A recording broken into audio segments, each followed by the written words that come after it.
Taxi ஆப்பின் உத்தரவாதம். Trip cancellation இல்லை, extra payment இல்லை, நியாயமான கட்டணம். இதுவே ஃபாஸ்ட் ட்ராக் டாக்ஸி ஆப்பின் உத்தரவாதம்.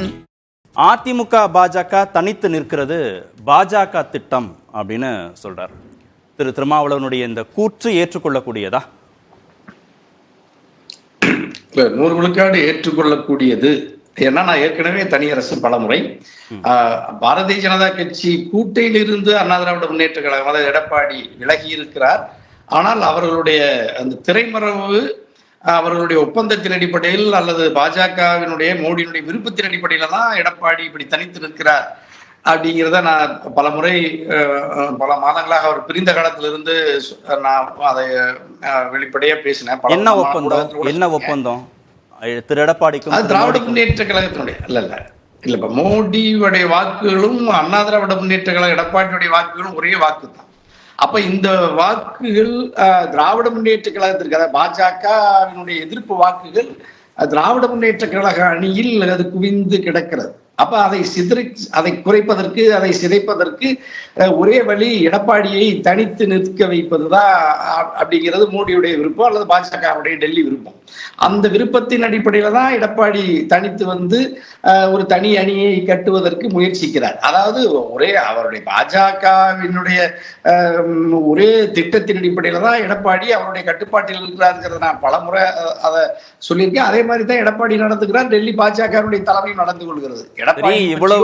இவ்வளவு திட்டமிட்டு 2 பேரும் பிரிஞ்சு நின்னா பாஜக எதிர்ப்பு வாக்குகள் அதிமுகவுக்கும் போகணும்னு ஒரு கணக்கு இருந்தா, கூட்டணிக்காக கதவும் திறந்திருக்கு ஜன்னலும் திறந்திருக்கு அப்படின்னு தொடர் பேச்சுவார்த்தையிலேயோ இல்ல தொடர் எதிர்பார்ப்போடே இருக்க வேண்டிய கட்டாயம் என்ன பாஜகவுக்கு? அதுல வந்து பாரதிய ஜனதா கட்சிக்கு இந்த திட்டத்தினால் இந்த குழப்பத்தை அது நிறுவுவதால் பாரதிய ஜனதா கட்சிக்கு அதுல பலன், அதுல லாபம். ஆனால் எடப்பாடிக்கு அதுல லாபமானா எடப்பாடிக்கு அதுல எந்த பலனும் கிடைக்க போறது இல்லை. நம்ம அதைத்தான் சொல்றோம். நீங்க நேர்மையாக வெளிப்படையாக பாஜகவினுடைய சித்தாந்தத்தை ஏற்றுக்கொள்ளாமல் பாஜகவினுடைய 10 ஆண்டு கால மக்கள் விரோத நடவடிக்கைகள் அல்லது மத்திய விசாரணை முகமைகளினுடைய கட்டுப்பாடற்ற நிலையில் பாஜகவினுடைய விருப்பத்தின் அடிப்படையில் அரசியல் எதிர்கட்சிகளின் மீது காழ்ப்புணர்ச்சியால் அதை பலகீனப்படுத்த முகமைகள் அவருடைய விருப்பப்படி ஏவப்படுகிறதுங்கிறது, அதே மாதிரி மாநில உரிமைகள் கூட்டாட்சி தத்துவத்தின் மீதான அதனுடைய தாக்குதல், இவைகளில் குறித்தெல்லாம் ஒரு திராவிட பேரியக்கத்தின் தலைவனாக எடப்பாடி எந்த இடத்திலும் பாஜகவை குறித்தோ பாஜகவுடைய ஒன்றிய மத்திய மோடி அரசு குறித்தோ விமர்சனமோ குறையோ காணாமல் மௌனமாக இருப்பதுதான் சந்தேகத்தை வெளிப்படுத்து. இல்ல இப்ப பிரிஞ்சதுனால ஒன்னும் லாபம் இல்லை, பாஜக விட்டு பிரிஞ்சதுனால திரு எடப்பாடிக்கு ஒன்னும் லாபம் இல்லைன்றீங்க. உறுதியா லாபம் இருக்காதுன்னு நான் திரும்ப சொன்னேன். ஏன் சொன்னா, நீங்க பாஜகவில் இருந்து விலகிவிட்டு பாஜகவுக்கு வாக்களிக்காமல் மோடியை வீழ்த்துங்கள் தாமரையை வீழ்த்துங்கள் எடப்பாடி ஒரு இடத்துல கூட பேசவே இல்லை. அது மட்டும் இல்லையா, மோடி என்கின்ற வார்த்தையே இப்பொழுது வரை பயன்படுத்தாத ஒரே இந்தியாவில் இருக்கிற ஒரு அரசியல் கட்சி தலைவர்னா எடப்பாடி தான். மோடிங்கிற வார்த்தையை பயன்படுத்துவதற்கே, மோடி வாழ்கன்னு சொல்றதுக்கே பயப்படுறாரு, ஒளியன்னு சொல்றதுக்கும் பயப்படுறாரு. அவ இவர் எப்படி திராவிட முன்னேற்ற கழக அல்லது திராவிட கருத்தியலை திராவிட முன்னேற்ற கழகத்திற்கு எதிராக பாரதிய ஜனதா கட்சிக்கு எதிராக தமிழ்நாட்டு வாக்காளர் பெருமக்கள் எனக்கு வாக்களியுங்கள், நான் தமிழ்நாட்டினுடைய உரிமையை பாதுகாப்பேன், திராவிட கருத்தியலை சித்தாந்தத்தை இங்கு பாதுகாப்பேன், திராவிட சித்தாந்தத்துக்கு எதிரான பாஜகவை இங்கு வீழ்த்துவேன் அப்படின்னு எடப்பாடி எந்த இடத்துலயுமே ஒரு கருத்தை வைக்காமல் பிரகடனப்படுத்தாமல் எப்படி அந்த வாக்கை சிதறடிக்க முடியும்? திரு எடப்பாடி